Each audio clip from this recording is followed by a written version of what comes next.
Bonjour à toutes et à tous, chers passionnés de lecture, et bienvenue sur Chapter Crunch. Dans cet épisode, nous allons décortiquer ensemble un roman court mais bouleversant, L'ordonnance de Soro-Ghefala, un texte qui parle de médecine, certes, mais surtout de dignité humaine et de justice sociale. Restez bien jusqu'à la fin, car vous verrez que derrière ce récit se cache une critique universelle qui dépasse largement le cadre médical. Avant de continuer, n'oubliez pas de liker cette vidéo et de la partager à un ami pour soutenir la chaîne et améliorer son référencement.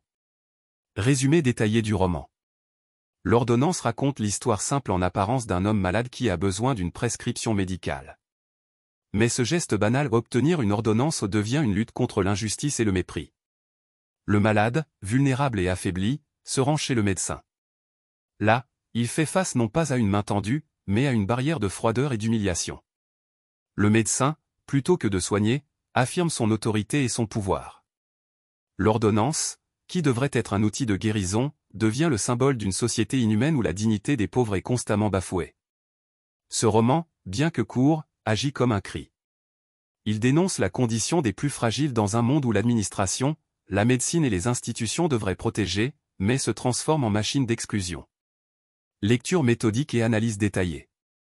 Touche 1. La situation initiale, la vulnérabilité du malade.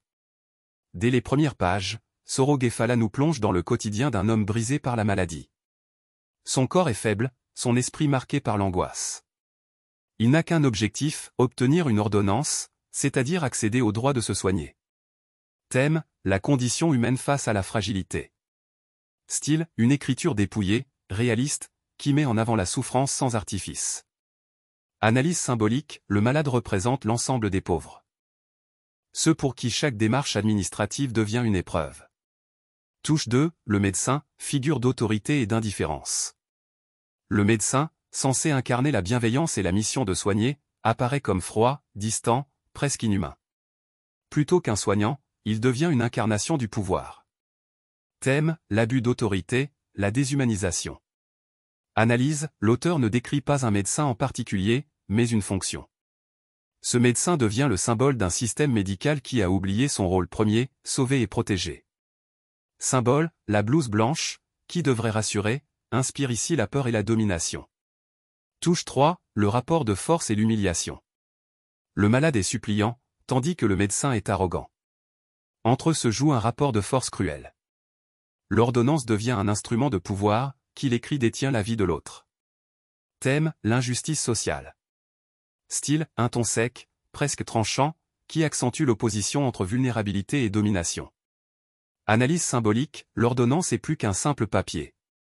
Elle incarne l'accès ou le refus de dignité, une barrière entre ceux qui peuvent se soigner et ceux qui ne le peuvent pas.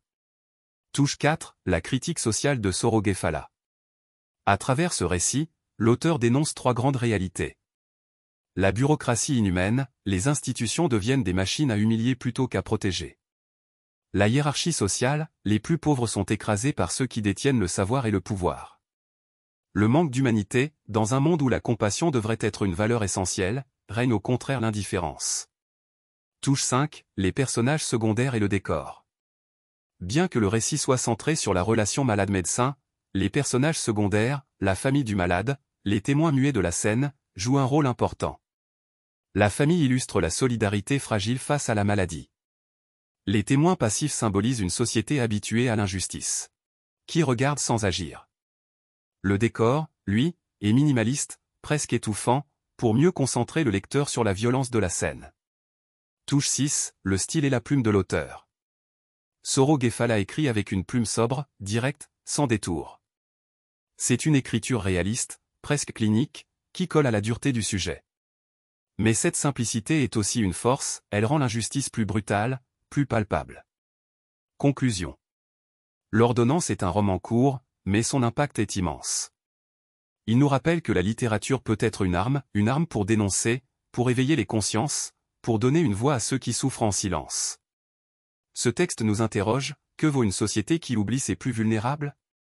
Comment redonner à l'humanité sa place au cœur de nos institutions? Lire l'ordonnance, c'est accepter d'ouvrir les yeux sur ces injustices. Et peut-être, à notre échelle, d'apporter plus de compassion dans notre quotidien. Merci d'avoir suivi cette analyse. Si vous avez aimé, Abonnez-vous à Chapter Crunch pour découvrir d'autres chefs-d'œuvre de la littérature africaine et mondiale. Et dites-moi en commentaire, pensez-vous que la littérature peut réellement changer la société ?